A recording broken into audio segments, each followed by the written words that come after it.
hoping I was going to be able to see this one when I was out of town. In fact, we might have one on the 7th. Not for the 14th, I think. Well, he'll be there. Okay. It says calendar.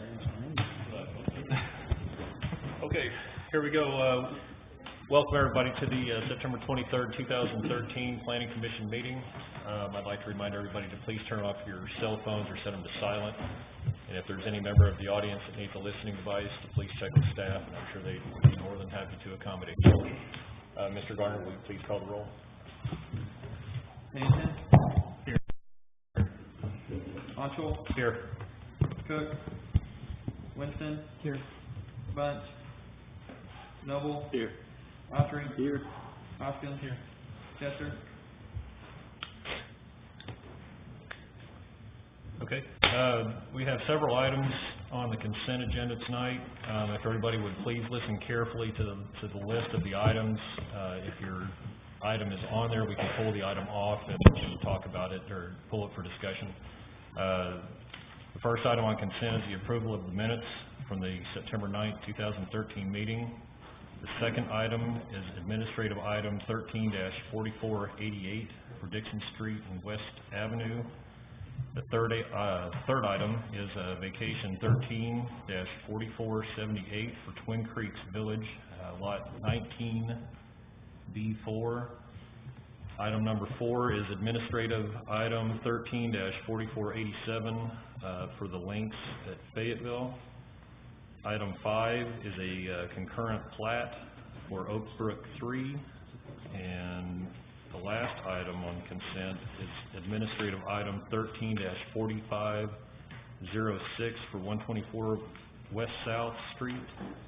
As I said, if there's any item that anybody would like pulled for discussion, if you could please... if you oppose it, Correct. okay, then you can ask them to pull it. Okay. If you could please state your name for me. My name is Bruce Goff. I'm the president of the Homeowners Association that is considered Chauveau Court. I live at 4485 Chauveau Court, which is adjacent to item number 4. Okay. And unfortunately, because of the methodology in which the horizontal property system works, we are never notified. Okay. I'll bring it back to the commission. Yeah, that just, no. How You does can that- pull that off but decide the rest of them Okay. on consent. Okay. With that being said, the item 4 is pulled off, and I'll take any motions. Mr. Chair, Commissioner? I'll move to approve the consent agenda without item 4 on it. Second. Okay. I have a motion from Commissioner Winston and a second from Commissioner Pennington. Mr. Garner, will you please call the roll? Pennington? Yes. Onchul? Yes. Noble? Yes. Autry? Yes. Hoskins? Abstain. Motion carries. Okay. And at this point, we'll bring item 4. How do we proceed from this point? Well, you probably ought to have a staff report. Yeah, I'll have Okay. a staff Staff report. report. Okay. So this item is an administrative item. It is for the links at Fayetteville, and I have the property pulled up here in Google Earth, so that did have it. You can see the links at Fayetteville property, which is an apartment complex. It was originally approved in 2007 for about 1,200 residential dwellings and about 92,000 square feet of non-residential and commercial space. This was a PZD, a planned zoning district, which is a customized zoning district where the owner and developer created their own zoning for the property. Here at the northeast corner of the Golf Club Drive in Wellington, where this yellow marker is zoned for commercial uses, and the applicant would like to install a fast food restaurant with a drive-through, and the zoning that was originally approved in 2007 does not allow for a drive-through window. And so the applicant is before the commission and taking it all the way to the city council to change the zoning on the property to allow for a different use unit which allows for a drive-through window at this location. In addition, they're also requesting to slightly change the architectural requirements of the building there. The original PZD in 2007 had some kind of generic conceptual drawings of some commercial buildings. Now, this particular building is going in as a Slim's Chicken restaurant, and they have exact architectural details that they want to install, which do not exactly match up with what was approved. So there's two changes to the PCD. One is the architectural requirements. The second one is to allow a drive-through window. And we're recommending that this be forwarded on to the full Planning Commission, to the full City Council for their recommendation, hopefully for approval. For notification on this type of a thing, we've had this problem with this condo, and it's this condo complex here just north on Chabot Drive. This particular property is all under one parcel, so when they were notified, but each individual owner does not receive the letters. It goes to this POA. So anyway, to change the zoning, they did have to notify everybody within 100 feet of the perimeter of the property, which they did. Anyway, so we've met the notification requirements by law, although each individual property owner did not receive a notification. And anyway, I'd be happy to answer any questions you may have about the item, and we do have the applicant here as well if you have any questions. Okay. If the applicant's available, if you could come up and state your name.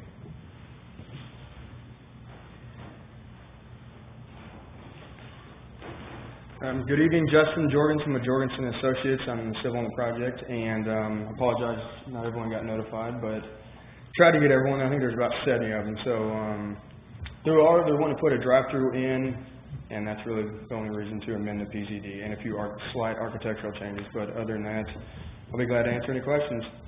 Okay. Thank you. If there's any member from the public, come on up. I guess I would count as the public. The problem we have with notification is, yes, under the way the statute is written, somebody is notified. Unfortunately, the problem is the issue comes down to the fact that the POA changes every year. Leadership of POAs across the city change every year. So notification wanders off to somewhere. We never know where it goes. The second thing is, of course, the sign that was placed there evidently was broken within a few minutes of it being installed. So it was on the ground that if I hadn't seen it on Sunday, I wouldn't have even known to come.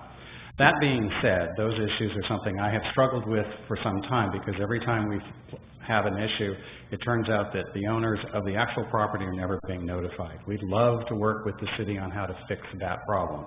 That being said, we've had no understanding of what this actual proposal means to, as you can see, there's something like 15 or 20 different individual units that will back up to whatever this Slim Chickens is going to look like. We don't even have any idea of which side the drive-through is going to be on. We don't know what hours they're going to operate. In addition to that, the reason that I actually was in front of the Planning Commission some time ago was the Cross-Church situation, which has horrific parking and traffic issues.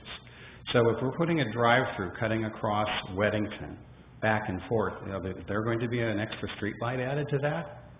We have to, our way in and out of that location, we had one way in and out until Cross-Church came in. That gave us a second one, but that only allows us really to make a right turn. If there's going to be additional traffic driven by this particular environment, we'd like to have a true understanding before we can say we have no problem with it or we do have a problem with it. Right now I'm standing in front of you going, I have no knowledge of what hours of restriction they'll be allowed to open. I'll have no idea which side the speaker squawk box is going to be on. I don't know where it's placed on the property. So from the perspective of 57 some odd homeowners who live literally adjacent to this property, we've had no time to understand it. So that's what we're really asking for at this point in time, is really an understanding to be able to sit down and go through it and be able to come to an understanding and be able to say to you, yes, we do have an issue and these are our issues, and maybe having worked them out, or no, we still have an issue, or we have no issue. That's what we're asking for tonight. Okay, thank you. Okay.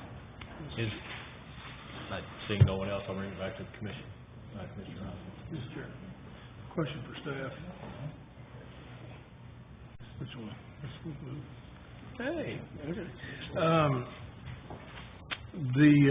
My understanding and correct me if I'm wrong, please, but as far as hours of operation, as far as there being a restaurant on this site or what have you, they can already do that by right. Is that correct? That's correct. Okay. There are no limits to hours of operation for this type of a, Okay. The only thing we're talking about tonight is whether they can have a drive-through or not. that in addition to some slight change to To the the architecture. architecture. Okay. And so odds are there's going to be a restaurant there. If not this one, eventually there'll be something there that will have some traffic or whatever. The question is I know that we've got a lot of policy on cross connection. And so it's my understanding that when this is built out, they will connect to the church parking lot next door. Is that correct? Yeah, that has not been determined at this point. That would be determined when it goes through Okay. large-scale development, although likely they will be required to connect unless there's some other outstanding issue. The code does require cross-access. Okay, that was the question. And on the back driveway, where does that connect to? Where would that connect to, assuming there's no outstanding issues? Okay, so that you can see here's a conceptual site plan. You know, it's really right at Weddington. There's 2 lots here. And so you can see it's really just going to be right here. So this would be connecting to the concept to connect to these 2 parking lot drive aisles, providing another 1 point of access out into Golf Club Drive. Yeah, that's actually where I was going with it. So that would actually be a plus for the folks that live to the north of the church. That'd actually give them access to a pretty nice road leading to the links. Is that right? Right, I think it would help their access. Okay, so it actually would help their access. Okay. That's all I have, Mr. Chair. Okay, thank you. Anyone else? Motion?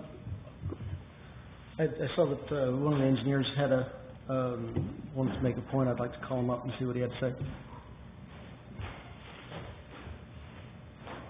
I was just going to mention that this site is just under 1 acre. It's just right there where that is at. So we go to the back part of the parking lot that crosses church, and I'd be happy to meet with you guys and go over anything that you want to talk about anytime. So that's all I wanted to say. We'd love to meet with you. Okay. I guess that was my other question was, can you meet with the community and show them what it is that you're looking at? Yes. Can you come on up to the microphone? Sorry, because of no finding out about this yesterday, we had no understanding of the complete issue. I think I only have really one more question before we could make some decision is, which side of the building, conceptual building, would the drive-through be on? It looks like it's on the north side. Is that right? All right. You know, you can see here in the site plan, it's shown on this north side.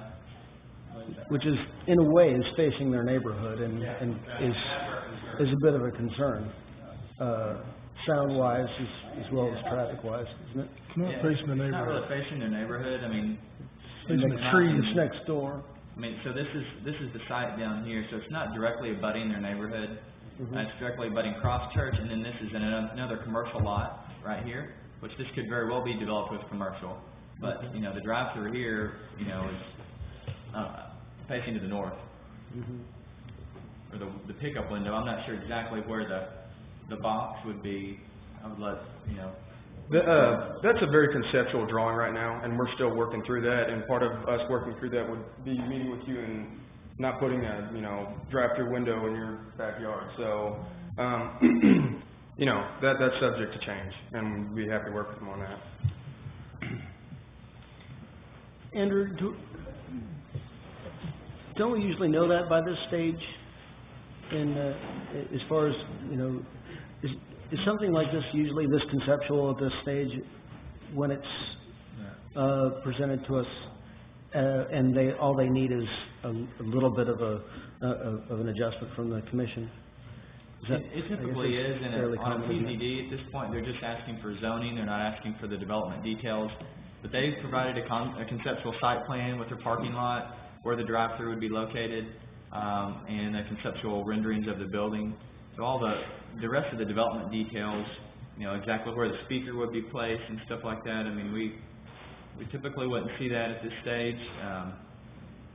This is not a typical. I mean, I think this is the type of level of detail that we usually get with the PZD at this stage. Mm-hmm. You know, if it wasn't a PZD, we could only be talking about usage, period. So, a lot of times, this is really more of a zoning decision, at this point in time, to see whether or not you allow another usage, which is the drive-through window, and slight change to architectural standards. Mm-hmm. So I can agree with the idea that that it's an appropriate place for a drive-in window. But how would I express to City Council that I'm concerned about where it's located? I would think, you know, if you could iterate or express your concerns in the minutes here, we could put that in the minutes that go to City Council. You know, I'm not sure, you know, exactly what your concerns, it sounds like, are probably you don't want the speaker pointing towards, you know, the residences. So you maybe you could forward it on with that condition attached to it, that at the time of development, you know, the speaker location is reviewed to make sure it's not pointing, you know, to the northeast. And the speaker location is probably going to be more of a problem than actually the window where you just pick up the food. Right, yeah.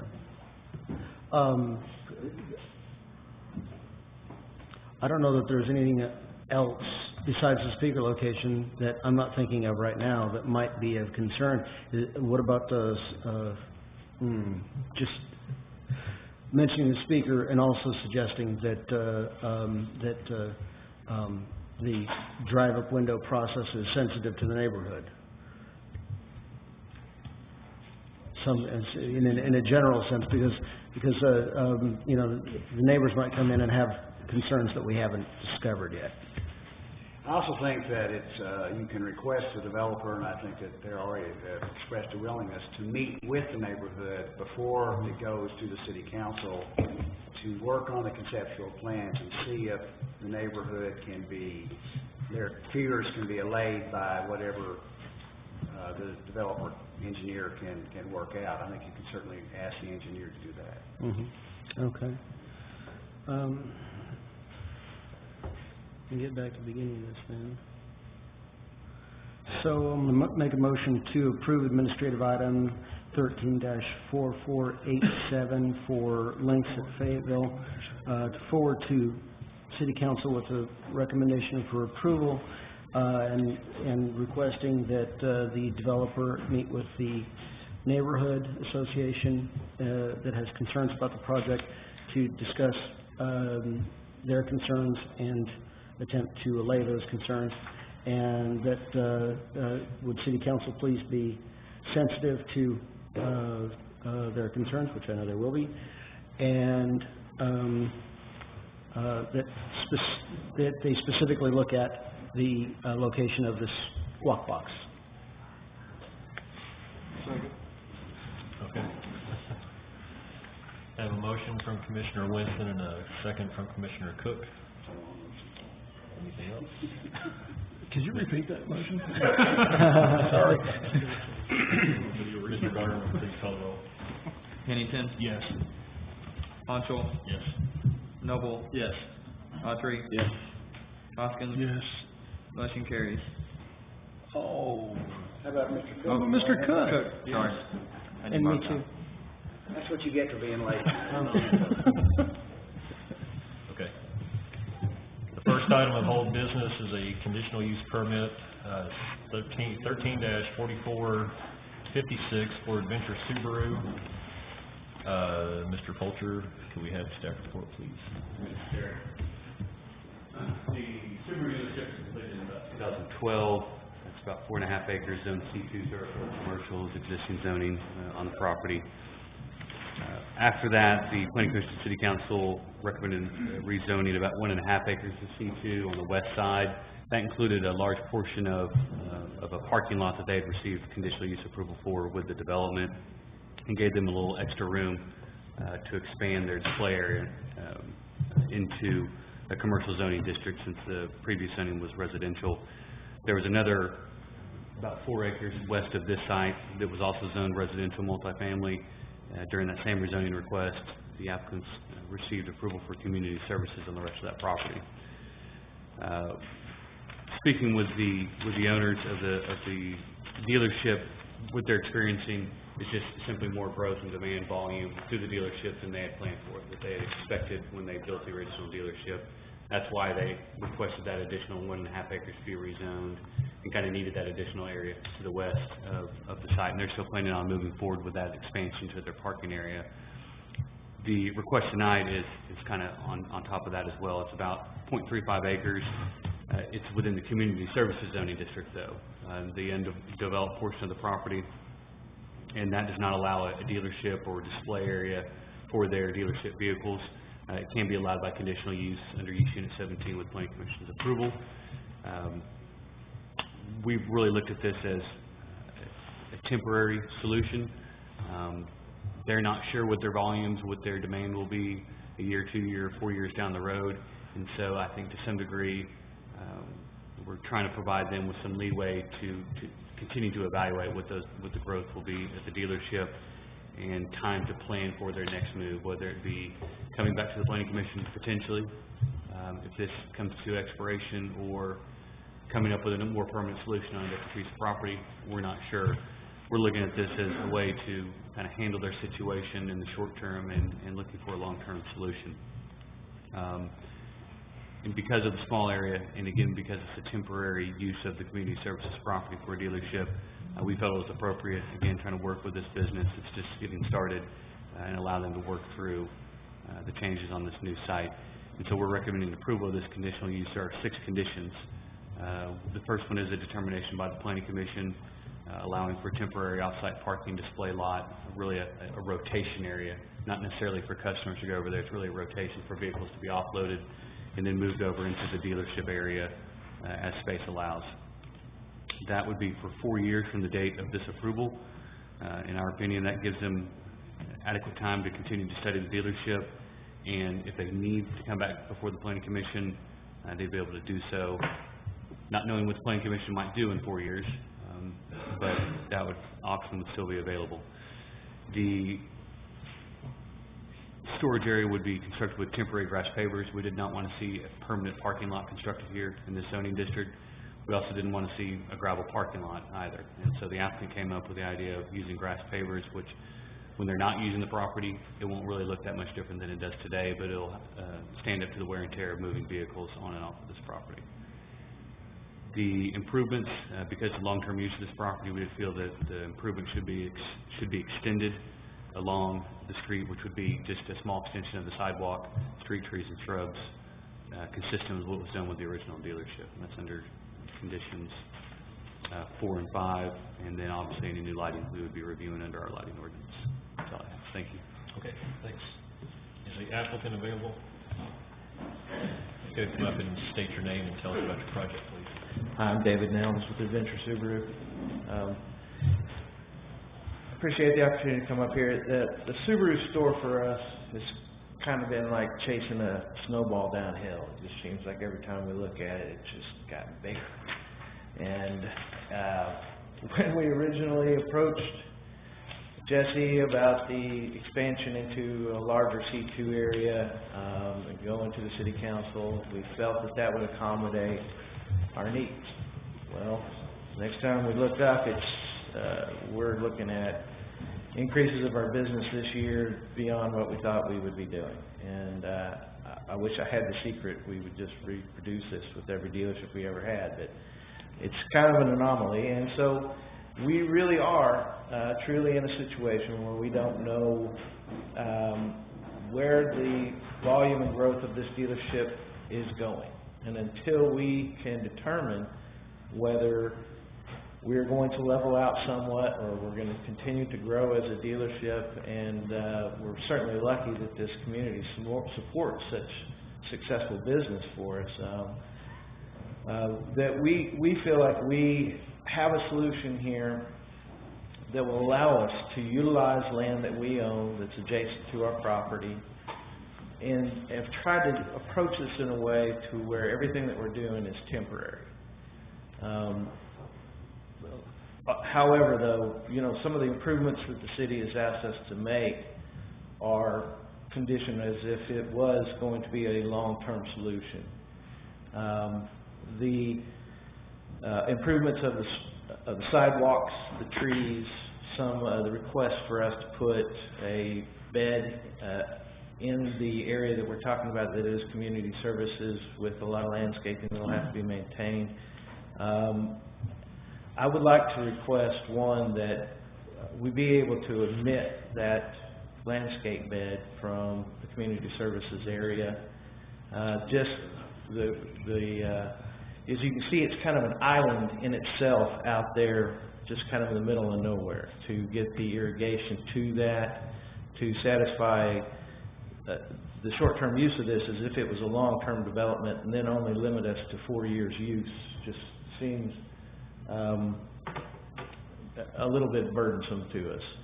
And so I'd like to see if we could get approval. We would like to continue to do those trees that are up there along the frontage, do the sidewalk, all those improvements, but we don't know that final bed there is going to be in keeping with the final characteristics of what the community services development that will long-term conceivably happen here. It'd just be a guess as to whether that would actually work, that area there, yes. And then another thing that we've kind of done as an accommodation here is we've said that we would back the pavers off of the build to zone. So that's showing us only building pavers up to 25 feet off of the right of way. You know, again, we've tried to make everything in this a temporary solution. However, though, when you look at the costs of what these pavers are going to be for us to do this, it's as much as asphalt. I mean, we're not looking at any significant cost savings to us. So what we're trying to do is create a green solution, a semi-permeable surface that largely, as our inventories swell and shrink, it'll look just like a field, like it has. And other than that, it'd be a more maintained grass area as opposed to just a rough, rowdy field like it is now. So I think aesthetically it's probably an improvement over what it is currently today. And the idea that we're requesting that we be able to use this property, and we're only, we're talking about less than a half acre, until we submit a plan in the future to develop this out as community services or as a new zoning request or something. If it's an acceptable conditional use for this property, then why is it only acceptable for 4 years? Especially with some of the longer term improvements that are being asked of us.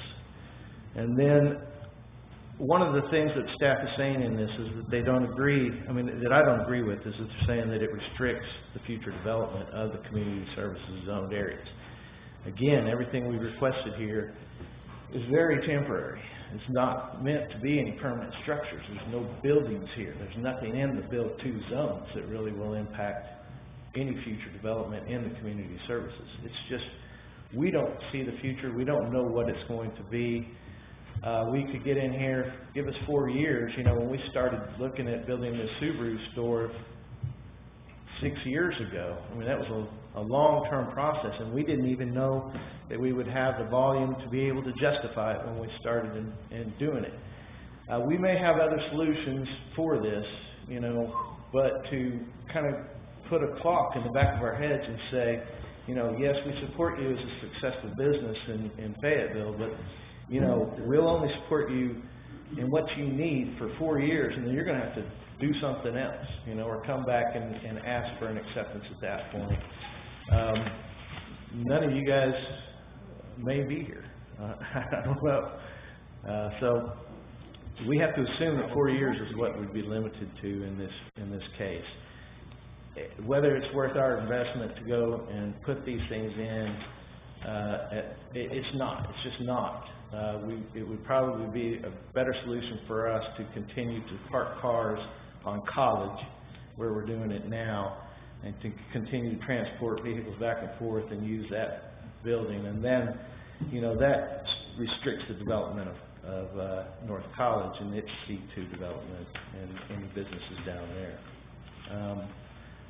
We've tried to make an effort here to work with the city and asking for just some common sense when it comes to that one flower bed out there, the ability to go ahead and build pavers up to the 15 feet right away,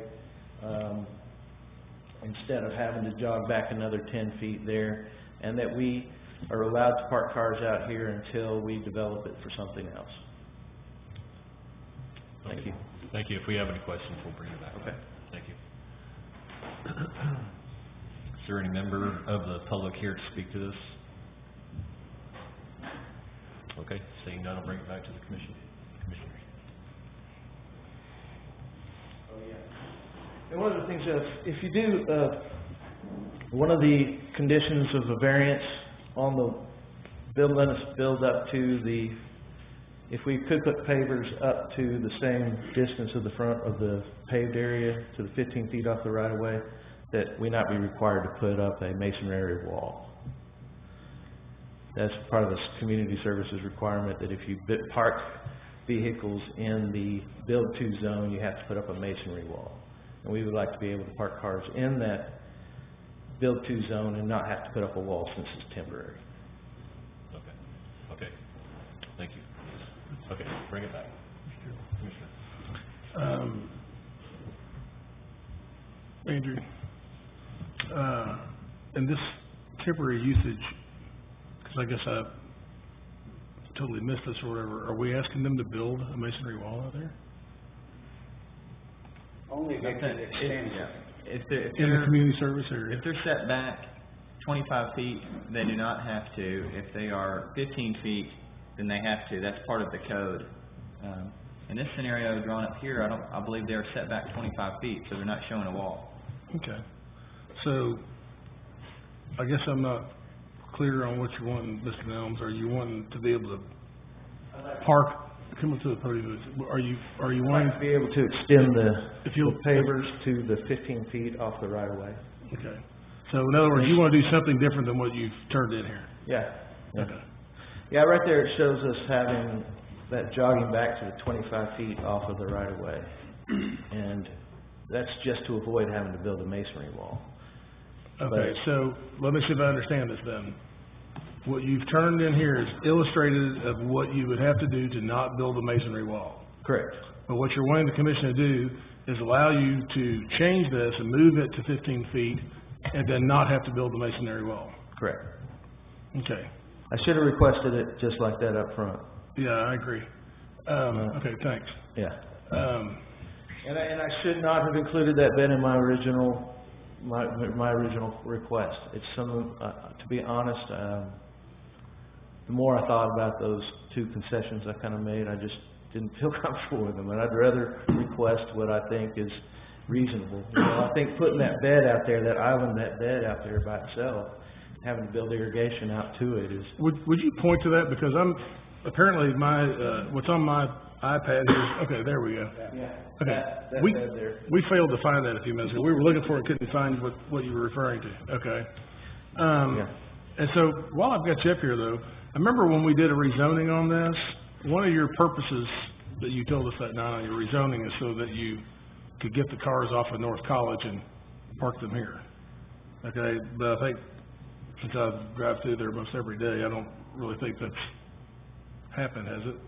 Well, we are currently parking cars on the grass with Jesse's agreement that we could, in the C2 zoned areas, that we could go ahead and proceed with parking cars on the grass.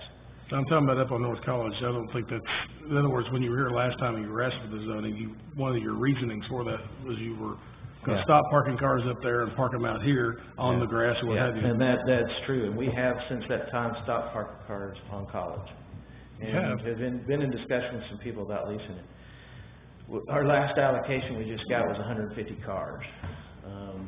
And I think it's reasonable that we could probably get another 150 cars next month. We weren't anticipating some of the cyclical nature of the inventories and the way that they're coming. You know, it's not always the same, and it really at times swells. Just you get these large inventories. Well, let me tell you why I'm asking you this. Because, like I said, when you were here, you said you wanted to do this so you could get the cars off North College. And like I said, I drive by there every day, that hasn't happened, okay? And so, No, I guess my question is, There's not a car on North College right now. you don't have any parked up there today? No. Okay, No, well, I mean, maybe not. it's been 2 weeks, last 2 weeks. Okay, but it's been recently. Okay, but I guess my question is this, if you do this, are you still gonna be parking cars on North College? No. If Okay. we are approved with this, the areas that we're designating for the pavers, in addition to the darker area, which is the additional asphalt that we will be doing with this, it's all one, we're hoping to do it all as one project here. Okay, Then that will accommodate expansion in some service parking and display in this area and down here, and then our overflow parking into the grass paved area. And that's just kind of when we have to have it.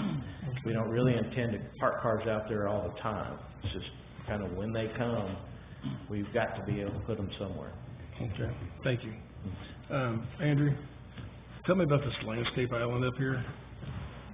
It's there for, it does kind of, that's literally the definition of a landscape island, that's for sure.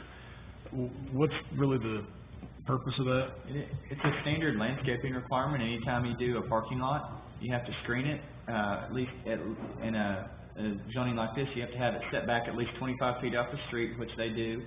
You're required to plant street trees, one every 30 feet, and you have to screen it with shrubs. And so that's just a standard requirement of all parking lots. In addition, the sidewalk, that's very typical, very standard. And on this, we've seen this on some other temporary parking lots as well, and we feel like it's appropriate. Right down the street here, as a Right. matter of fact. We've had it on the mountain end site as well. They had to plant shrubs and trees, kind of on an interim basis, and then it eventually got to be a permanent parking lot. But those trees and shrubs, help screen, where the cars will be parked, and have been determined as a landscape code that's required of anybody building parking areas. What do you feel about, the applicant has turned in the illustration of everything set back 25 feet so that they can avoid building a retaining wall, but now they're wanting to move everything up to 15 feet and still not build the retaining wall. What's staff's opinion on that? I haven't been in discussion or really thought about that in particular. I'll maybe let Mr. Fulcher address that. That's not what you're seeing tonight before you. Jesse? Yes, sir.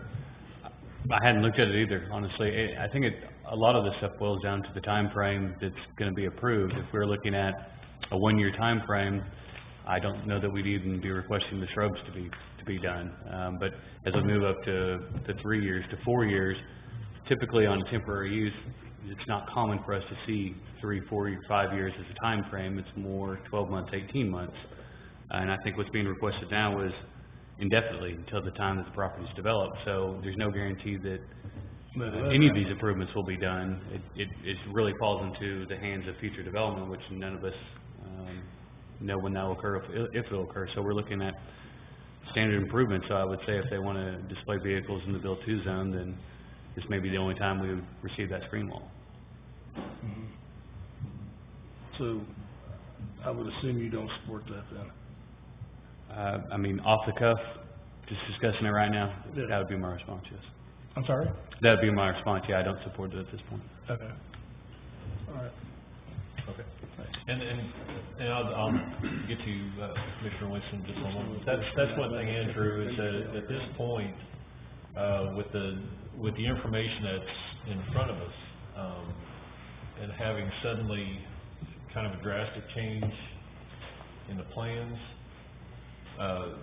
would we be off base to suggest either the applicant to table, to come back with plans that they really would like to submit, or do we want to carry on with this as is? Because the concerns that I have, as the applicant stated, that nobody can see into the future 4 years, and I agree with Mr. Fulcher. Temporary in my mind is every bit of on a monthly scope. 4 years is a long time to me, and that's the concern that I have. Is that, granted, I might not be here in 4 years, but I would hate to drive by this lot in 10 years and have people ask me, why did they never have to put a parking lot on that side of their parking, or You know, some years we have cars there, some years we don't, then we'll go, you know, you just have a gap of cars, no cars, cars, no cars, and then there's never anything permanent built there. That's the concern that I have. I think the plans that you presented, are fine. I didn't have a problem with your application prior to the sudden change that you're requesting at this point. If we have a question, we'll call you back up. I have no questions for you at this time. But that being said, I'm going to let this go with the other commissioners and let them have their comments, but that's the concerns that I have at this point. Well, I was wondering about the masonry wall. You said it's code. Do we have any jurisdiction over that?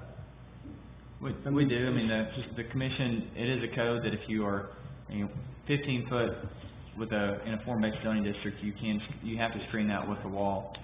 There is an option for a variance process for that as well. Like, the commission could consider that as a variance, which I don't believe we've received anything until, Mr. Nelms discussed it tonight after he's thought about it some more, that's something else that he would want to request. So my advice probably would be, based on a couple of additional variance requests that I heard Mr. Nelms request tonight, that we get a full submittal from them, just, showing what they really would want, and let the commission actually have time to consider it more than just hearing it here tonight and deciding on it. Okay. And I had a question for Mr. Nelms. If you had approval for more time, what would you be more inclined to build with this? As far as if you had 8 years, does a masonry wall make sense? Or if you had 8 years, does the bushes, the island, make more sense? Right. Or part of this is improving the look of your store and that corner and stuff like that. And so it's not just a benefit to the city. So I was wondering about that aspect of it. Well, in the development of Subaru, the shapes that you see of the landscape islands that we have, that was approved by a variance. Normally, the requirements would be that you would have to have a screen wall the full distance, but the city worked with us on the understanding of the nature of our business that would be like hiding your inventory behind a screen wall. It's not a standard commercial application that you have your inventory right out there on the road.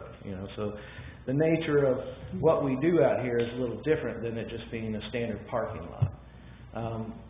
So, in my mind, really what we were asking for here is a conditional use approval to be able to apply that same type of concept that we did along the whole Subaru store and apply it to this back area and the addition that we're doing here. And then I thought, well, the nature of what they're asking me to do is this is a long-term improvement for the road and for the street there. But it's only for a temporary use, and I guess our issue is we have to assume the shortest term is what all we will be able to use. We turn around and we start thinking about a new solution for if we continue to grow like we are, it may involve a used car showroom separate from what we have. Then we're going to have to look at all the options we have available to us out there, whether it be coming back to you for a zone request on the backside, going across the street where there was already C2 property that's by right. We could conceivably right now ask you to allow us to, or just go to the city and say we want to build temporary parking in the field that's between Subaru and Williams Tractor, and not have any of these issues without having to ask for a conditional use. To us though, it just seems like it's more connected to our existing operation. We don't have to cross streets. It's a reasonable accommodation to just make it kind of look like grass and just use that property for what we need to until it's developed out some other way. I understand people's hesitation in wondering whether we're trying to get a temporary approval and then do something else, but that's really not our motivation. And our motivation is to develop this out. And we don't really know that if we develop community services, if we were to sell that property, someone may have a completely different idea for it. We just want the ability to use it until it's going to be used for something else.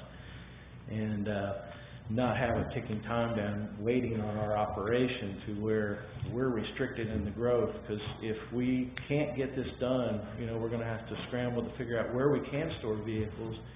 And all of the problems we have with not having enough space for the new cars creates issues for all of our other operations, you know, not being able to make the most out of our used car operation as an example. So, I mean, we're really just asking for, you know, we're willing to invest to make this a green development, something that looks good, and do everything that we can. But if it's really going to be kind of a temporary thing, we don't necessarily feel like that particular bed or, you know, an arbitrary. If it means tabling it, I'll just accept that space as it is. You know, we'll work with that offset. It'll just be grass in front of what we're talking about anyway. You know, the cars will just be a little farther back. That's okay. Mm-hmm. You know, that's not something that I'm really caught up on. I just feel like, though, that some of these things are not necessarily based in just anything other than just trying to fit everything in a box that doesn't really necessarily make sense. Great, thank you. Well, here's my take on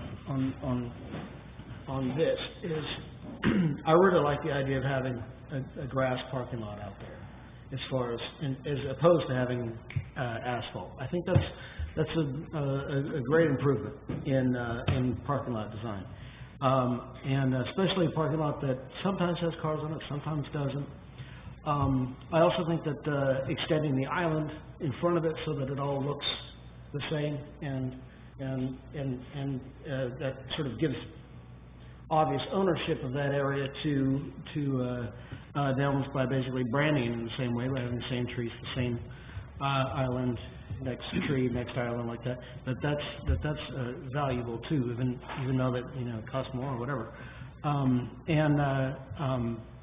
I feel like that it's an appropriate use now that doesn't adversely impact anybody, and I don't feel that would change in the future for quite some time. So I feel pretty comfortable about going with a longer time period with it. And so I'm going to make a motion, if I can get my iPad to move, to approve conditional use permit 13-4456 for Adventure Subaru. Finding in favor of condition number 1, which talks about allowing the temporary off-site parking. On condition number 2, the time limit will be limited to 4 years, which time they'd have to come back and be limited to 8 years, in which time they'd have to come back and talk to Planning Commission again. That the pavers would be allowed to be up to 15 feet from the setback, in line with the other where the asphalt is. The masonry wall would not be required, but the sidewalk and street trees and landscape island would be. And in agreement with number 6 regarding outdoor lighting ordinance.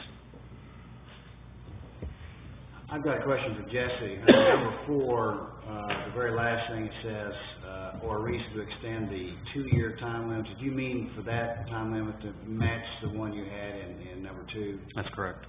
So under Mr. Winston's, it would be 8 years then instead of that, and under your other one, it would have been 4 years, the original one.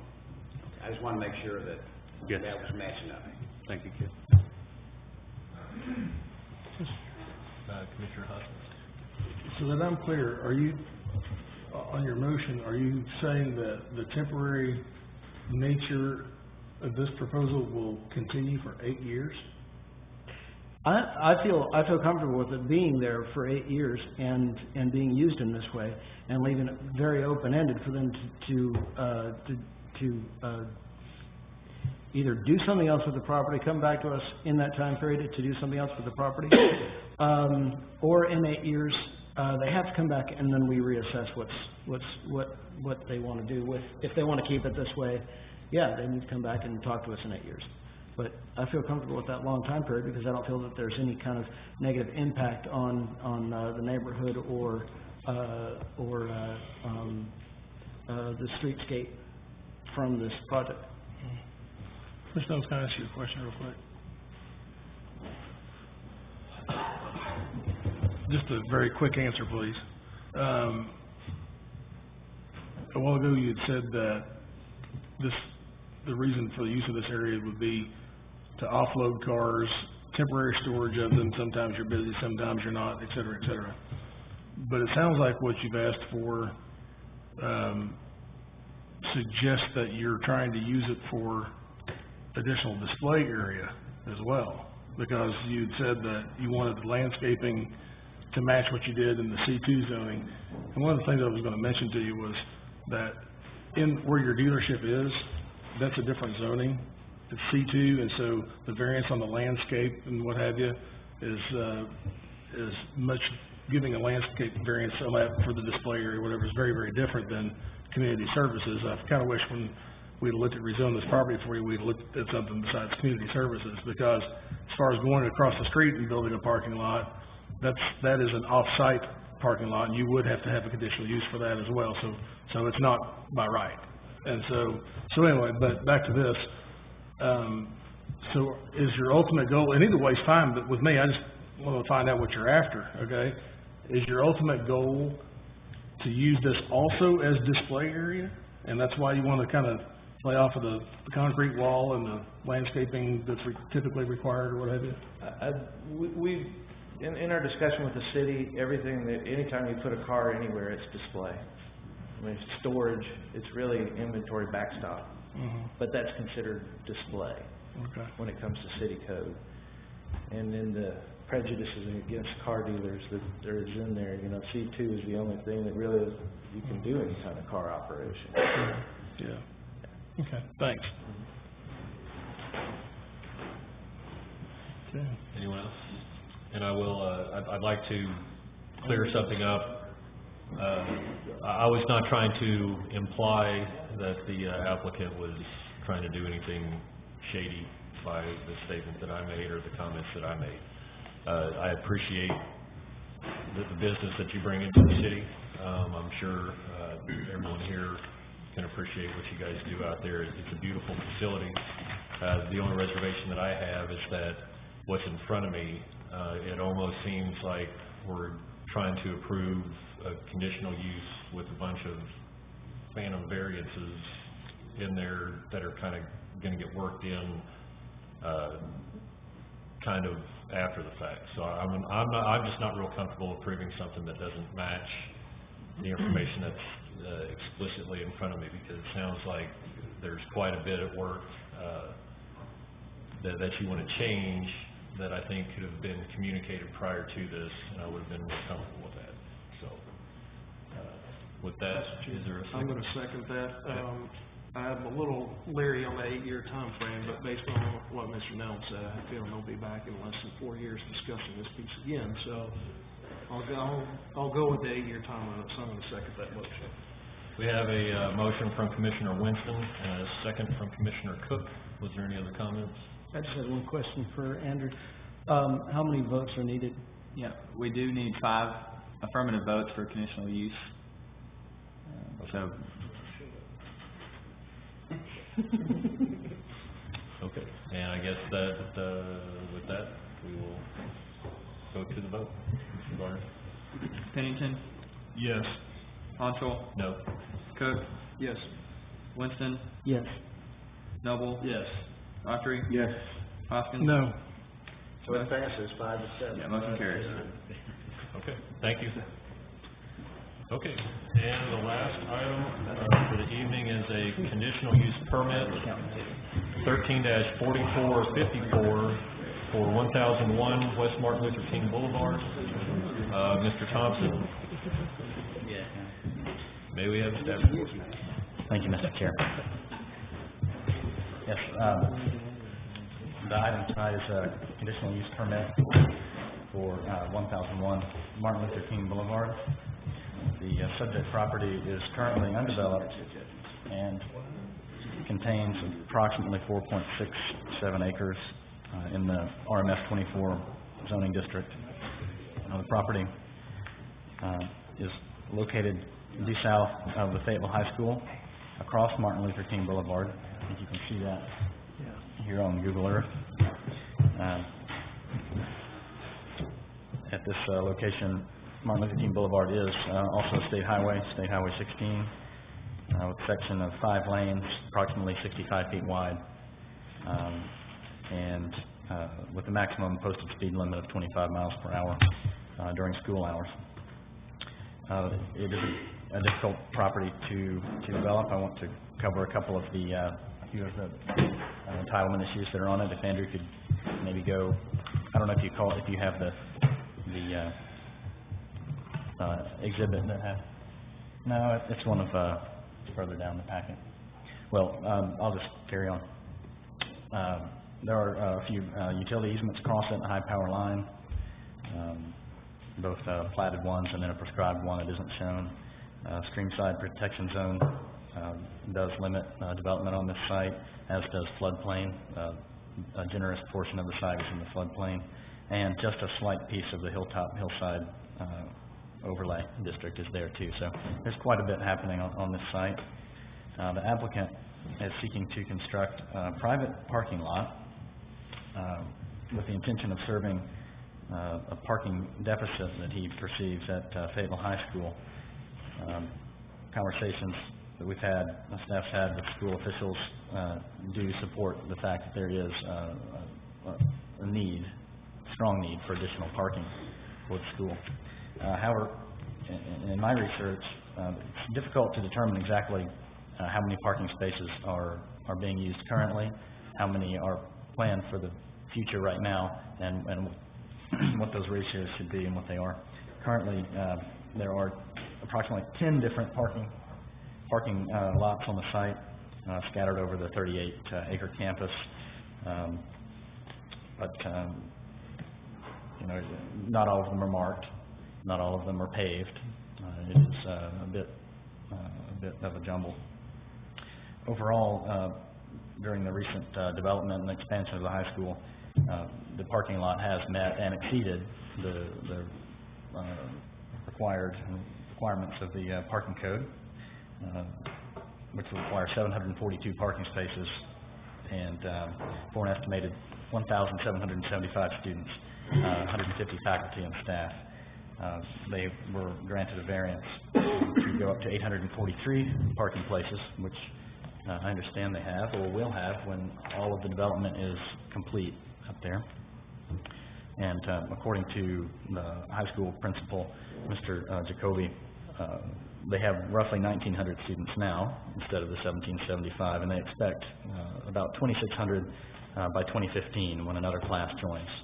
And there will be 200 faculty and staff to serve them, so an additional 50. So it does seem true that they are parking challenged. As Ms. Vicki Thomas, the school superintendent, said, the applicant is requesting a parking lot that would have, and I apologize for this. This is an older site plan. It is similar, actually a little bit smaller. I'm not sure why that one's there. Entirely my fault. The applicant would request 136 roughly parking places, and this is still in schematic design. So that number is not complete. And that would serve Fayetteville High School students on a rental basis for during school hours, during after-school events, in the evenings, and potentially the applicant also mentioned an array of other things, weekends and during ball games and things like that for the University of Arkansas. So a general purpose parking lot at times. Staff has not received any public comment on this item, but we did speak multiple times with Ms. Thomas, the superintendent, and we did meet with Ron Jacoby and the principal of the high school and a representative of the administration. They did confirm, again, that there is a parking deficit. The primary concern of the Fayetteville Public Schools is safety. That's come up over and over again, and it is our concern also at the city. They did support the idea conditionally with certain safety measures being in place. Those would include, actually, I just had a conversation about an hour ago with Ms. Thomas. She called me and wanted me to let you know her position. She wanted to go on record as saying that the applicant has never come before the school board, never met with the board, and never met with Ms. Thomas. To her knowledge, he has not met with the administration. She did say that they are strongly parking challenged, is the word she uses, and they have been for approximately 50 years. That site has always been tight and has always had a limited amount of parking. The school board, she wanted you to know, are not in full support of this project, as she believed was indicated when she received my report last Friday, or Thursday rather. So, but she did say that they could use the parking, and a light pedestrian crossing at Buchanan or some sort of way, particularly at that street, is critical for their support. And she did mention a pedestrian bridge or other kind of crossing that would not have students crossing at rush hour, essentially, that state highway.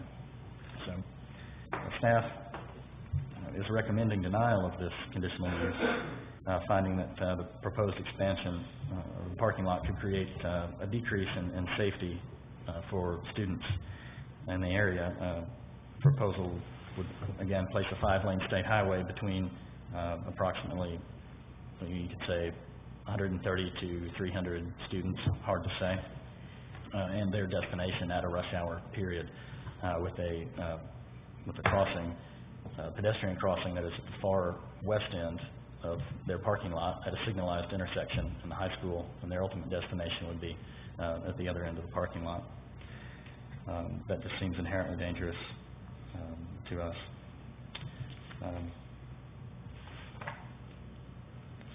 The parking lot, allowing this parking lot would also be in conflict with the future land use map and City Plan 2030, which is restricting future development in this on this site to what we call a traditional urban form with build-to zone and minimum buildable street frontages. None of that would apply with the parking lot. That's obvious.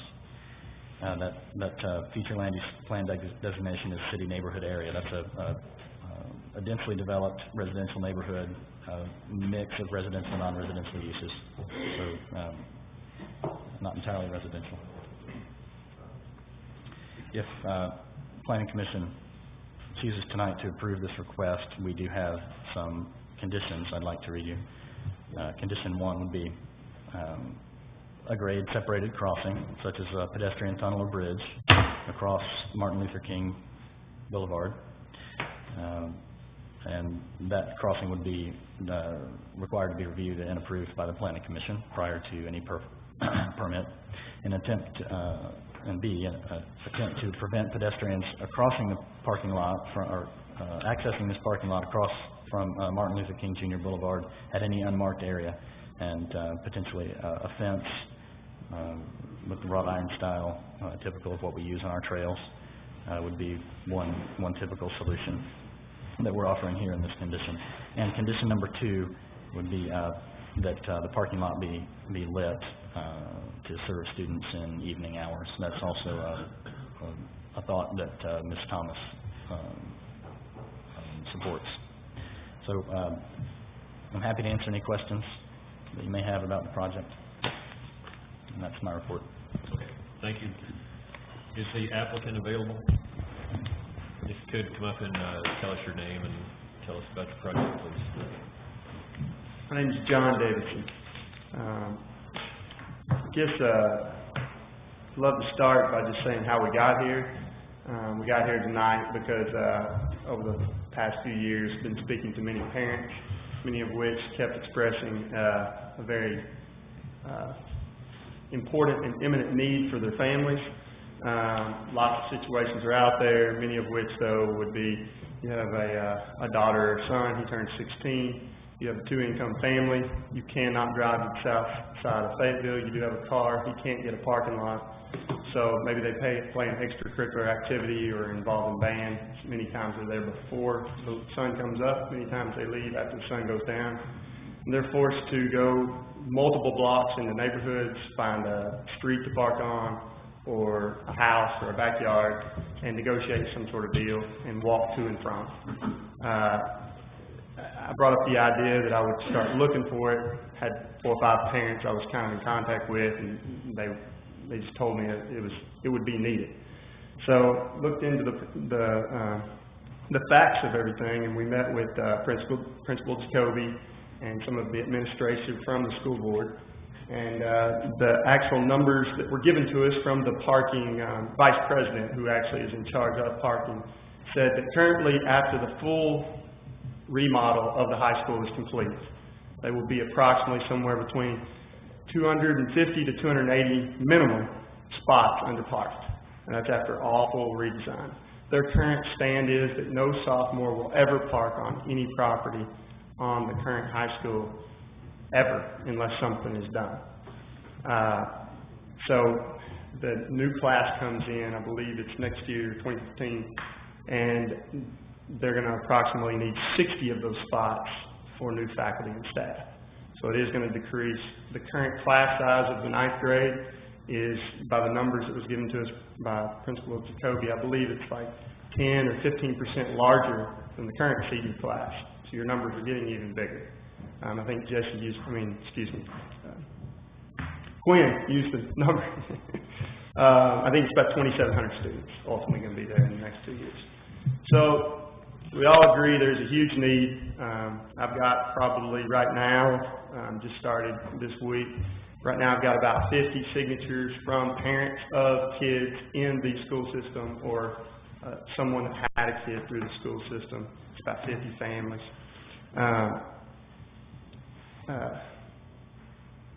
The other fact is this piece of property is the only piece that can help with this problem. So it was pointed out by both the officials, myself, and anybody that's done any research. Now, granted, you can always go to an eminent domain one day, eminent domain, some houses or something, but the university's on the west, some on the north, and then you can see single-family homes down there. This is the only piece that could help with this property. So if we can't come up with a plan that works, there's really no way to ever help with this problem. I believe that Principal Jacoby told me that last year he did not leave one single basketball game until every single parking spot was empty. And it was because if he left before then, people would just find him and just keep him in the parking lot for hours telling him how this is unacceptable. Because there's not enough adequate parking for the common basketball game or any school assembly in the new arts center. Spoke with one lady that lives down on Dixon Street, really likes all those performances, and talked about her experience that there's no parking lot even near that, but more importantly, they overflow so quick that if you're not there early, you're blocks in to come to one of their performances. I think everybody has agreed that there is a huge, serious need for parking, especially even after the redesign. We met with Principal Jacoby. I did meet with some of the administration for the school board. I did not know that Ms. Thomas was opposed to this till that letter, so my apology.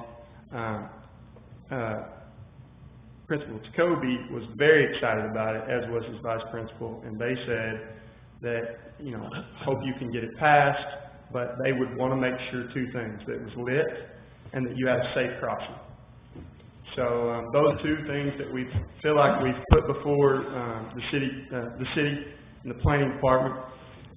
We're going to accomplish that through a multiple of ways, but first and foremost, there will not be ever a student at the high school of Fayetteville ever park on this lot or ever have a license to park on this lot unless their parents sign a contract or a waiver or whatever the school would like, saying that it is safe for my son or daughter to park here and that they will use the crosswalk provided on Stadium and MLK. As you can see, the high school spans from Stadium to Buchanan. It's just as close to Buchanan as it is Stadium. There's classes on both sides.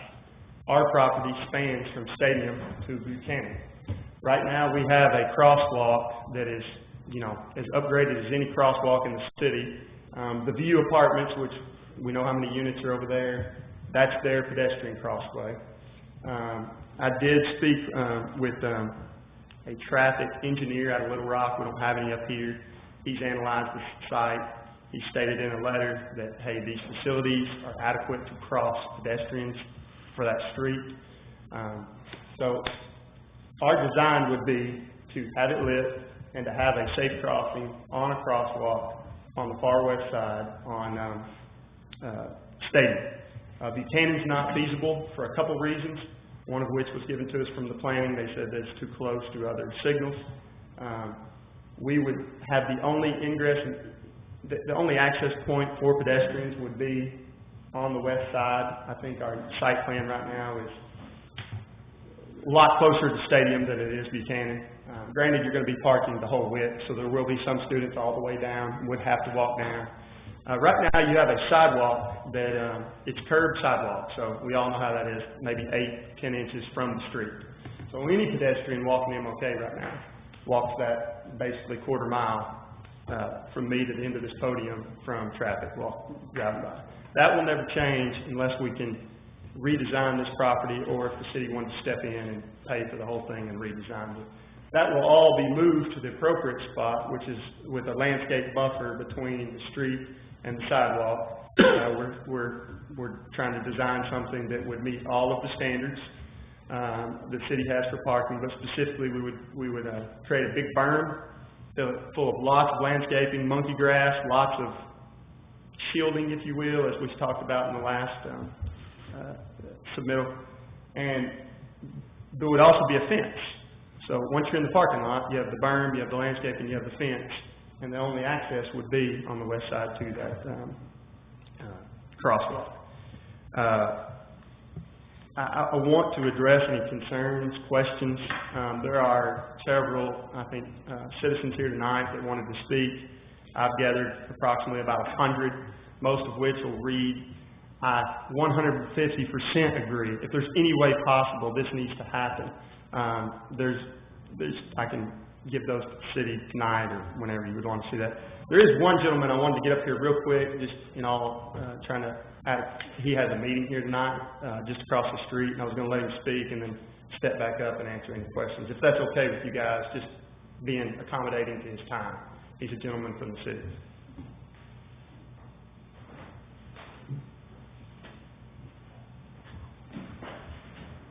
If you could, please state your name. Yeah, Dr. Scott Bowley. John, thank you.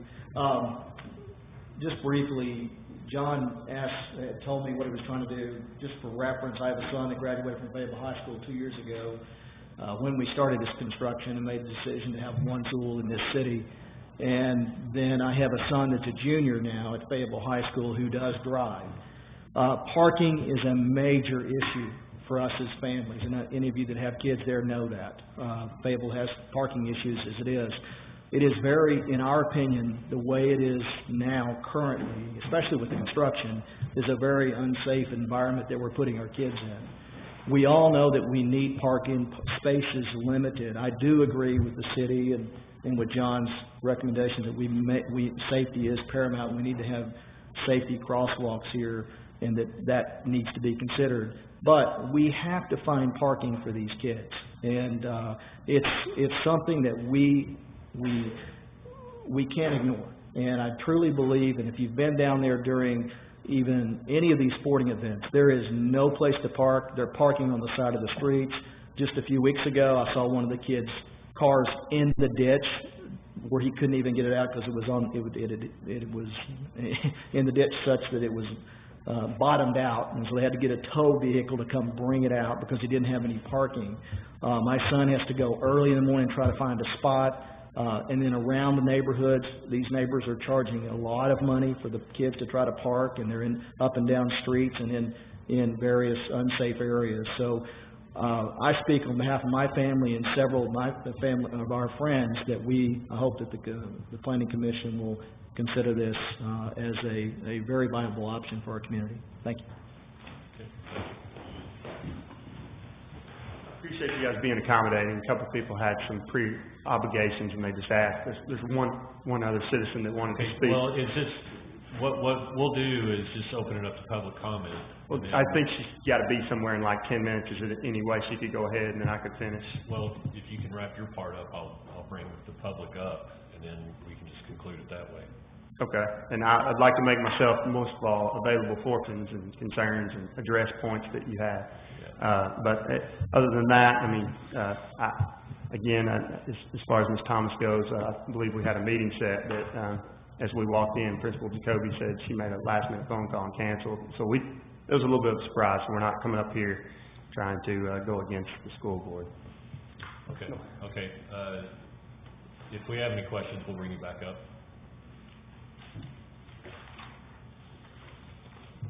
Okay. Thank you. Open the floor to public comment. If you could, please state your name. My name is Melissa Butler, and I reside in Fayetteville, Arkansas, Lower. We have two daughters. I have a sophomore at Fayetteville High School right now, and I noticed back our junior high years, whenever we would use the high school, the parking is just, it's atrocious. I mean, you can't get there. There's not enough for the parents to park, much less the students. And I am 250% in favor of personally feeling safer for my child to park however they work with the fence and a cross guard across right there, rather than traipsing up I guess that would be the east side, going up Martin Luther King and up into those neighborhoods. I mean, sometimes she cheers at FHS. She has to be there at 7 o'clock or earlier than 7 o'clock in the morning. It's dark. Just for me, it's a safer situation for her that I just would wholeheartedly encourage, and I just think it's one of the biggest oversights with the new high school, with everything they've done. And I just for me, to me, it's just safer. I know that y'all are all interested in safety for the students. I mean, I see kids every day when I'm up there picking up when it's my turn, crossing at the crossing guard. For me, it's a no-brainer. I would really encourage, and that's what I would like to see happen for my child and the next one coming up after that, if we can get something figured out. So that's all. I'm just here to support, and just as a mother, parent, of two students, one currently and another one coming up the pipe that'll need parking at FHS. And I'm sure if this was known out here publicly, y'all wouldn't have enough standing room for parents that would be in support of this as well. So thank you. Thank you. Anyone else?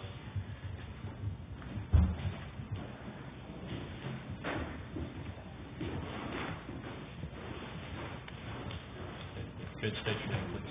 Yes, my name is Allison Blake. My husband and I have 4 children in the Fayetteville Public School System, none of which are at FHS at this time, but will all be going through.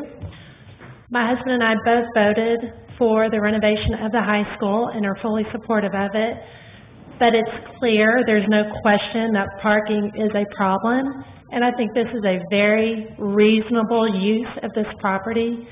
I agree that safety is a concern, and as a mother, I echo what Melissa just said, that I'm more concerned about my children's safety than anyone could be, and about the safety of all the students at Fayetteville High School. This is going to be lit, fenced, near a crosswalk. It already touches, or comes close to touching an existing crosswalk. I mean, to me, this is common sense. It just is. I just would ask that you gentlemen would be kind enough to use your common sense as well and grant this parking for the high school students on behalf of the safety of the students and on behalf of the families that are concerned citizens of Fayetteville. Thank you. Okay, thank you. Anyone else?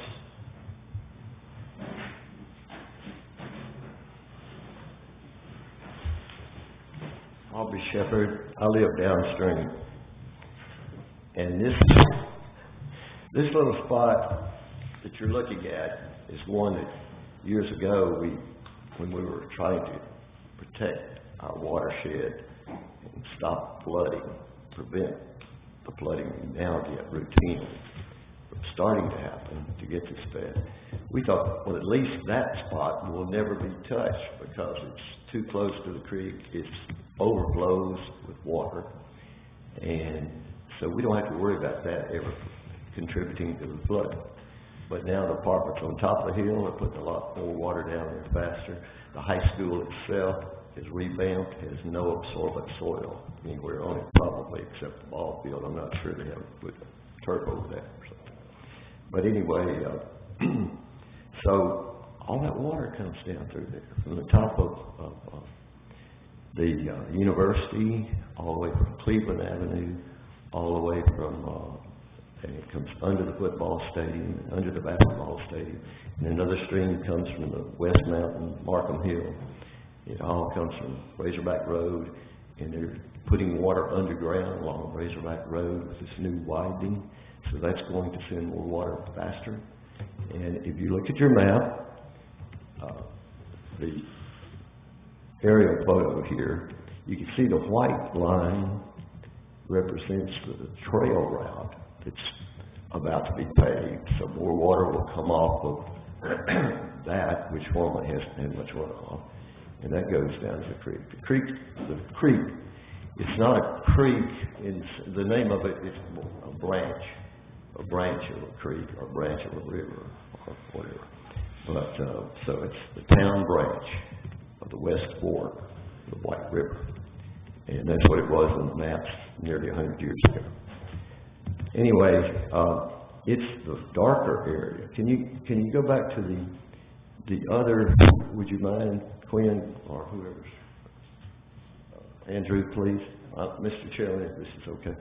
Go back to the area of the view that showed where the streams enter from there.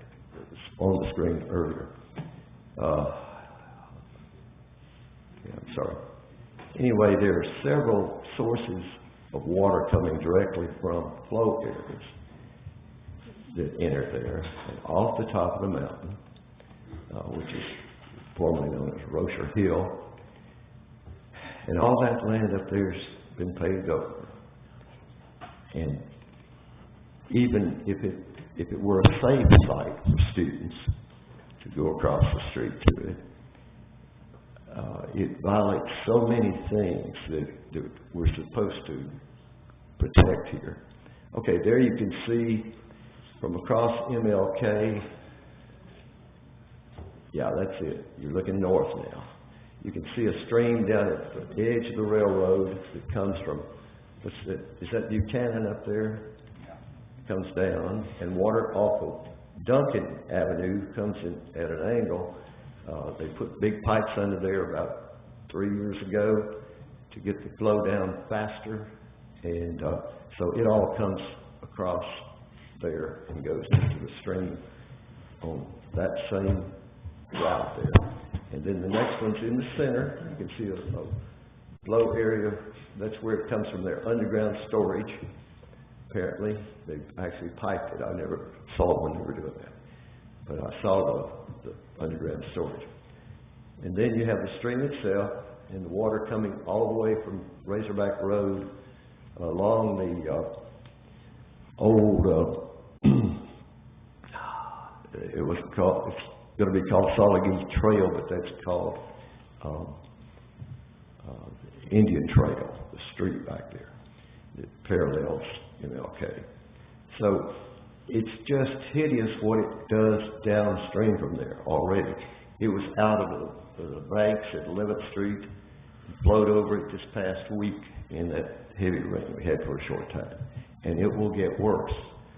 Back when I first bought into that neighborhood 17 years ago or more, there was one photograph that somebody had of a flood downstream down there from 1960 something, I believe. And, or 73, I don't remember exactly. I've still got the picture. I've got it online. But the point is that now it does it several times a year. It doesn't have to be 6 inches of rain in a few hours. A 1 inch hard rain will send it over the street, and the police come and put the little things up on our crossing there. Temporarily. But sometimes they can't get there before it goes down, but by then traffic's had to stop, people going through it. So there's all sorts of danger from flooding.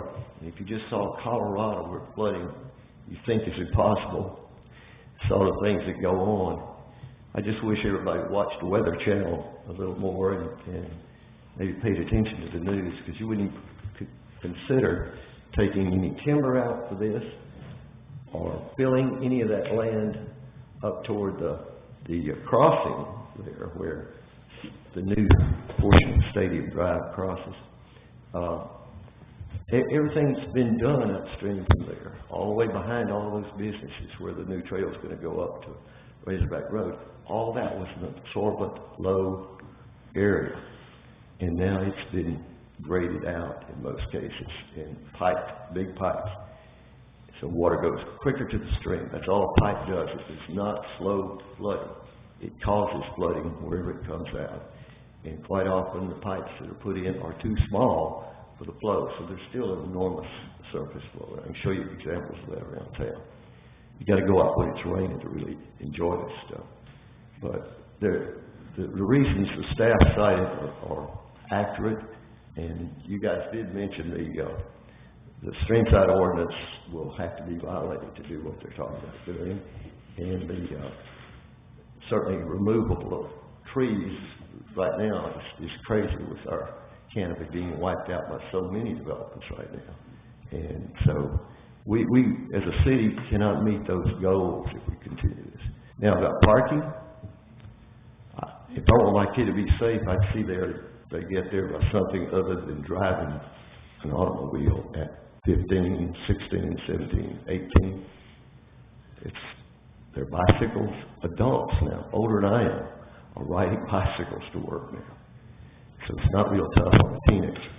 And it is safer, especially where we're providing trails and wide sidewalks. And what are those markers in the street? We call it, anyway, a dedicated lane, a portion of the street where we say, don't drive your car here because it's for bicycles. And people are a lot healthier. They'll be scrawny as I am if they exercise all their life. So, and that's not as bad a thing as you think. It feels good on your bones and joints. Thanks for listening. Thank you.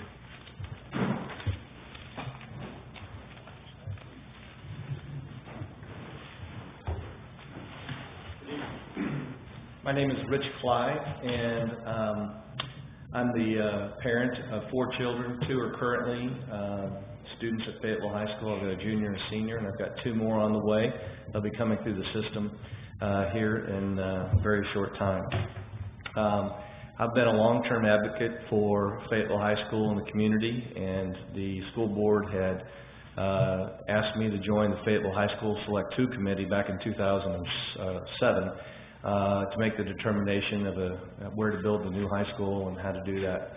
And this issue actually does not come as a surprise to us, because we knew adding the 9th grade and building a great school was really going to try our ability to meet the space needs for cars and a lot of other things.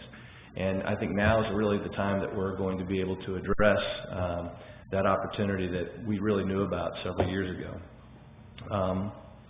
I won't belabor the need for parking. I think the previous speakers have done a very nice job, as well as the high school, in recognizing that there is a big issue.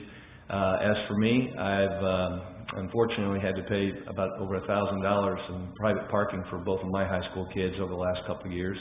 And I would love, as the 2 new kids come through, a more affordable alternative, certainly. in my view, we built this new high school that really created a world-class high school, and I believe that we really need to have sufficient parking space that's commensurate with the school that we have. And while I understand there is some concerns over safety, there's simply no better solution than to permit the development of this parking lot. I can see no other solution at this time. And in closing, I'm kind of a simple guy. I really think if I can trust my 2 kids to drive a 5,000-pound vehicle and be licensed to follow the laws, if they can do that, we certainly can trust them to follow the law and simply cross the walks that were made for this precise purpose. Thank you for your support. Okay, thank you. Anyone else? Okay, seeing none, I'll bring it back to the commissioners. Mr. Chairman. I empathize with every one of you. I had one child go through the Fayetteville school system. As Planner Thompson pointed out, this has been an ongoing problem for 50-plus years at Fayetteville High School. It was a problem when I had my child going through there, graduated back in 2000. 136 parking lots. As soon as word gets out, then if my friend Joe is going to drive his car, then I'm going to go with Joe. If you multiply that times 2, you see what you have. Usually everybody brings several kids to school with them. If you do that times 4, you're going to have 550 kids approximately trying to cross that street. It's a very dangerous street as it is. You have all that traffic coming down from the view. I do empathize with you, but I just don't see that being a solution to. It may create more issues than it solves. And it's 136 choice spots, and you're still going to have the parking situation long after that. But if I have 3 or 4 kids in a car, and I can guarantee you there'll be a minimum of that, you're going to have 3, let's just say 200 to 500 kids crossing that crosswalk. I don't care how it's marked. You got the East Sun coming up. I'm totally against it. I empathize with you for the 3rd time, but cannot approve it at this time. Thank you. I got a couple of questions for staff. I'm looking at the parking lot design, and it looks to me like, oh man, I lost my spot. It looks to me like there probably could be some things implemented to make the situation safer, but I'm not positive. I know that they've got a conceptual plan on here, but we've got the streamside protection ordinance, and I think agenda, y'all have mentioned that some of this was in the HHOD as well. And has staff studied, I have a feeling I know the answer to this, but has staff studied this design to see if it would meet all the setbacks from the streamside protection ordinance, the HHOD, the Martin Luther King Boulevard, et cetera, et cetera? How far has staff looked into this? Well, Mr. Commissioner, unfortunately, that plan will not, and that was a very early schematic, and I believe I noted it was one that I wish hadn't been in there. There is an updated one in the file that does meet some of the... You want to point it out, or you want to pull it up? I'd like to see it, because yeah. I don't... We've been talking about 136 spots all this time. I'd like to see shows what it looks significantly more. I think that one shows more than that, considerably more. Okay. So we reduced that plan to be more in line with our streamside ordinance, to provide landscaping that was not on the original plan, and to move the access point from the east side at Buchanan as far as feasible down towards Stadium Drive. So those were the major changes, and that the plan is still schematic. It doesn't meet all of our requirements, but... So we don't have a picture of it? Well, is that right? If you'll give me just a minute. Yeah, please. Yeah, I would like to address that. At this stage, the main part of the commission should be looking at are the development, the conceptual development layout, but at this stage, it's really a use decision. They're asking for a use for an off-site parking lot. And so even just on that big picture, we don't feel like the use is appropriate, mainly just for the safety reasons. If the commission did decide to approve it, it would have to come back again through either a large-scale or parking lot permit, to be reviewed for compliance with all that. Well, part of what I'm talking about right now is use. It's going to be the intensity of the parking lot.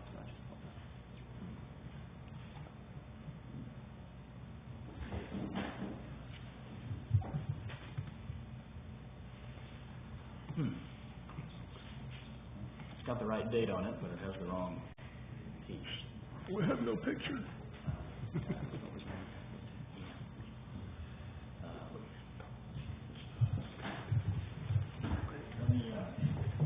Mr. Hoskins, We'll call you back up. I was going to answer the question about the maximum there. I was going to tell him, since we don't have it up. Mr. Hoskins, Let's give him an opportunity to find the drawing, okay? Let's take a look at this. Okay.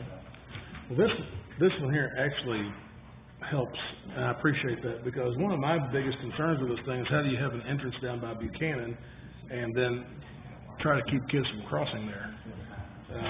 How do you have a vehicular entrance at Buchanan and try to keep kids from crossing at Buchanan? So it looks to me like this design has resolved that. It's kind of funny. I remember all the planning issues that went into this new high school, and where there was a couple of different opportunities of where they could put this school, and I remember when they opted for going to a larger school in an urban environment, they failed to plan for structured parking, which to me that's absolutely incredible. They already had a parking problem about for 50 years, as everybody said. And I went to Fayetteville High. I was part of that parking problem, and I just find it amazing that they budget millions and millions and millions and millions and millions of taxpayers' dollars and not even think about where they're going to park the kids after they get it built. That's just absolutely amazing to me. Oh well. However, I guess my question for staff is, staff doesn't support this decision, or this parking lot. What does staff see as a potential use for that property? The property is zoned residential multifamily. They could develop it as right with multifamily. Mm-hmm. Okay. And I guess I'm going to go ahead and, as long as you promise to keep it short, recognize you wanted to say something? Well, I was just going to say that the maximum we could ever, we set it up as a maximum of 136. I think it is going to, if anything, get reduced. Mm-hmm. And just real briefly, the point you made, Mr. Autry, was that the 4 kids per car. Just a couple quick points that was brought up, and I don't know why, at the last meeting with staff, and the principal was quick to point out that it's against the law to have more than 2 kids under the age of 18 in the car. And then the traffic study professional that we're working with out of Little Rock pointed out that in all their studies, they've never seen more than 2, but usually it's just 1. And that's why you have the problem, is everybody's driving their own car. But as far as crossing the crosswalk, he also said to make sure you point out that even if you came with 2 or 3, you have to consider it as one person crossing, because you're always going to be crossing at the same time because you all ride. So there's just some points on that. Any other questions there, Mr. Hoskins? Well, I guess my question to you is, I mean, you're very familiar with the streamside protection ordinance. Yes, sir, and we're outside the buffer.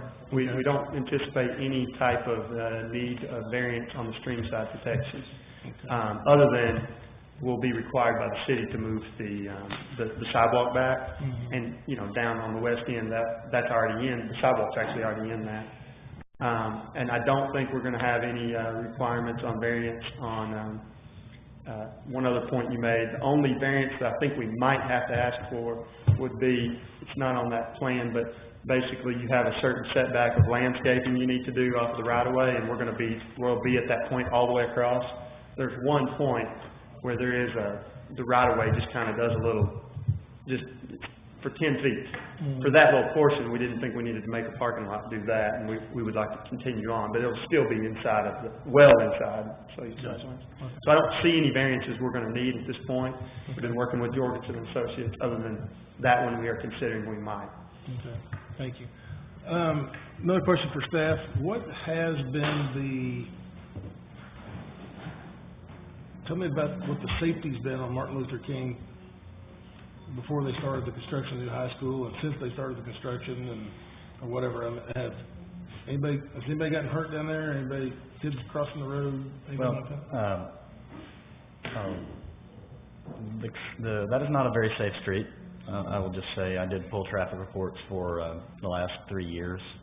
There are accidents at certain periods nearly every other day, sometimes more than one a day. When you say accidents, are you talking about driver or driver? There have been in the past. I believe it was longer ago than that, and I wasn't able to find this incident, but there was a student at an open lunch. They had an open lunch policy, hiking across Martin Luther King, and was I can't remember if she was injured or killed, but I think there was a fatality involved in that some years ago. That's kids, not using the crossing, but actually that crossing may not have existed at that time either. I think that pedestrian crossing may be at least partially a result of that accident. Traffic. There's a lot of traffic there. Does the high school still have an open lunch policy? I think they reduced that for most of their students, and I think that's probably also a reaction to that accident. Again, that's all in my dim memory, and I wasn't able to track that. So I think the seniors do have a certain amount of open lunch. Okay. All right.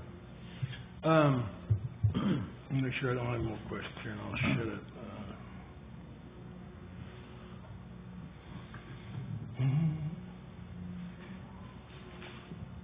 That's all I got for now. Thanks. Mr. Chair. Commissioner Cook got the floor. I'm sorry. That's cool. I guess based on what's being said about the current situation with parking and what potentially is going to happen with parking if it continues to grow as looks like it will. I mean, it seems like this is just a knee-jerk reaction to an overall larger problem, and honestly, 136 parking spaces is not going to solve anything. It's going to be a drop in a 55-gallon barrel. So, to me, there should be a much bigger holistic view of this than just, okay, can we jam a few parking spaces in across the street? I know that there was some agreement with the university during construction. I don't know if that continued, but I mean, Lot 56 has got 1,400 spaces right next door to the high school. And I know the university was allowing students to purchase parking permits in there. I don't know why that couldn't continue.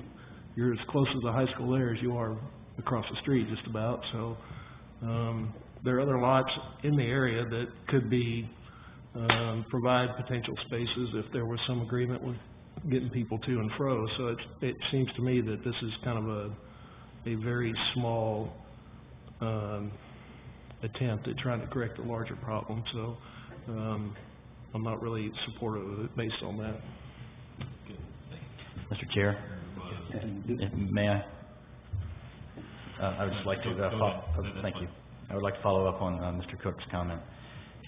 Mr. Jacoby did let us know that at certain times of the year during when the university is not in session, they do rent a significant portion of Lot 56, but that's only for maybe half the year in the spring, for the spring term. So that agreement is still in place, at least in part. Thank you. Commissioner Autry. In all due respect to Mr. Davidson, and not to be argumentative, but I understand school policy, and I do understand your committee or organization that's done studies about the amount of children in a car. You can go up there tomorrow morning and you'll see 3 and 4 kids flying out of those cars every single day of the year. I know the school policy, and again, not to be argumentative, but 16, 17, 18-year-old kids, they don't have a clue. That they may be told that the first day of school, but just go up there tomorrow morning and see what happens. Okay. Anyone else? Mr. Chapman. Commissioner Lewis. My feeling about this is you put a little parking lot on that that piece of property and you just pave that over, and you lose all that land can do as far as percolating water down in there, and you only get that number of spaces. If we're gonna burn that piece of property, I'd rather see a parking tower there. Real structured parking, maybe with some stores underneath it, something like that. Has enough parking in it that it would pay for having a pedestrian bridge that goes across the street. I mean, if you're gonna do it, do it big, do it all. And I don't know if that piece of property can support that type of a structure, but to me, this just seems like it's not gonna solve the problem. It's gonna make another problem a lot worse. And it's knee-jerk. It's undercooked. Okay, I'm going to jump in here real quick. I'll give my 2 cents. The problem that I have with the project is basically just the overall design of the project. I understand that there's a need for parking. I'm sure a lot of people are thinking 15th Street's probably looking pretty good right now. Just the general flow of traffic on Martin Luther King Boulevard at 12 o'clock in the afternoon, I guarantee you drive down that street tomorrow, you're going to see kids hopping all across that street. I've driven that road during the afternoons myself. And as much discussion that we've had with just any kind of business on MLK, any business trying to turn left out of any lot, any structure on Martin Luther King Boulevard is hotly contested. The proximity to the light, to the drive aisle in, access, the whole thing is just, it's a problem. To me, I don't see that as a feasible use of the property. I don't know what else you'd use it for. I hate to say that, but, you know, I'm going to reiterate what other commissioners have said. I don't see this as being a long-term fix, and I think that's a community-wide problem. We really, as Commissioner Cook mentioned, we need to take a look all around the school to find out, or to find a solution. Maybe a partnership, a bigger and better partnership with the university would be a solution. But anyway, with that being said, I will not be supportive of this, and I thank you. Commissioner Hodges. One more thing, I'll shut up. Mr. Davidson, you were before us a little while back with another project. I remember last year, I think it was, or what have you. It may not be you, maybe, anyway, but you've been kind of familiar with developing for some time. You're pretty savvy when it comes to real estate. I think so. Apparently not. And I, as a developer, I can see why you'd want to do this, okay? And I look at it a little differently than what the other commissioners do, okay? It is a Band-Aid, but at least it's a Band-Aid, okay? It is the start to fixing a much greater problem, okay? But as a developer, one of the things I know that what I do, I have to be responsible doing, okay? And I believe that there is a project, even a parking project, that can go on this property and be safe. The problem is that the cost to make it safe would be astronomical. In other words, it would be, to me, if I'm looking at it as a developer, it would be something that probably involved structured parking, a very, very expensive crossing, elevated crossing across Martin Luther King, et cetera. Of course, we're not here to plan your project for you. And so to support a conditional use for this to be an off-site parking lot, you know, I, as a responsible commissioner, would have to see the entire plan. And so, unfortunately, as much as I would like to support you on the project, and I know the neighbors, folks, the kids that have car keys would like to see us all support it, it's probably going to be fairly difficult unless you can present a plan that gives this panel a lot of comfort that it's a very safe parking lot, you know, because our most prized possessions, right, I guess, our most valuable possessions are our kids, not our cars. And so anyhow, So unfortunately, I can't support you in this either. If you want to, hopefully one of these days we might see you back here with this same project where you can show us that it can be a benefit to the parking situation and a very safe one. Unfortunately, I don't know if the numbers are gonna work, but Yeah, I appreciate it. Thanks for the feedback. I guess I just have one question, and I don't know that anybody's going to answer this, but, you do have the principle that said if it can be done, this would be huge, so it's not just a Band-Aid. This is important. But I can't remember a time ever seeing just straight support. I've got 100 signatures. I had 7 people up here saying that there is a need. And most of all, that the person that cares about that prized possession the most is the one that conceived it and raised it. And there's not one person going to park in this lot unless mom and dad sign on the line that say they think it is safe and they think that their son and daughter are capable of having a legal driver's license, driving to the spot, but more importantly, using a legal crosswalk that is to the standards and you can cross safely across that crosswalk. And they do believe that those kids will follow the laws of the land once they become a pedestrian also. So I just think that's important, and I'm only saying that. I'm saying that for myself, of course, but I'm saying that for the literally 100 people that told me that do have kids that say, this is big to me. I want this to happen. I'll do anything I can to support you, John. And they wanted me to make sure that that was said.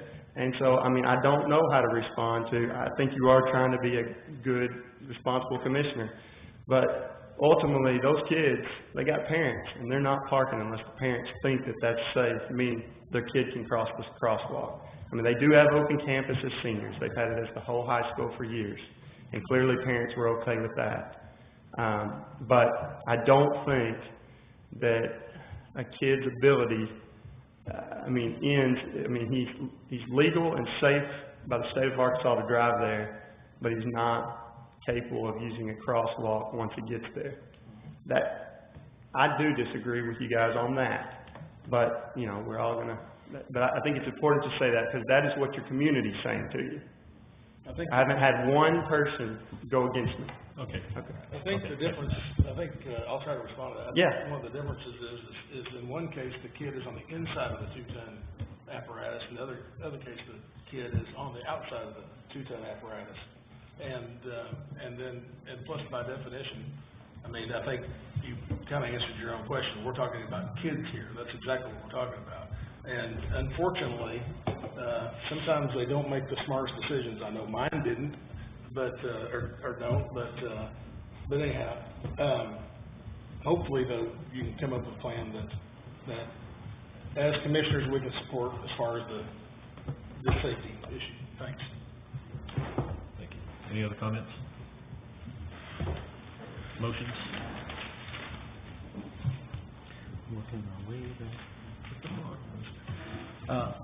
Okay, I'd like to make a motion to deny conditional use permit 13-4454 for Davison, Martin Luther King Boulevard. Second. Okay. Have a motion from Commissioner Winston and a second from Commissioner Cook.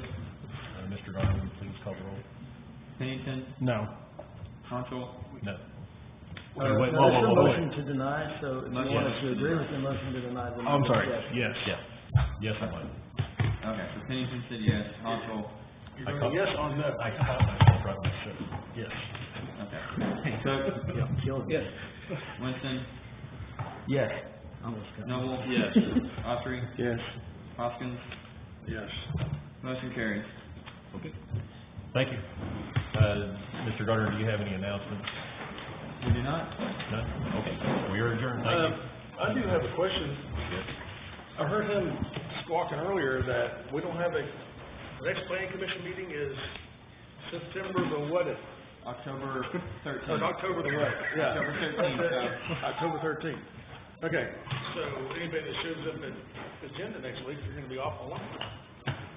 Right? So it's not that. Okay, so I think it's a break. one thing.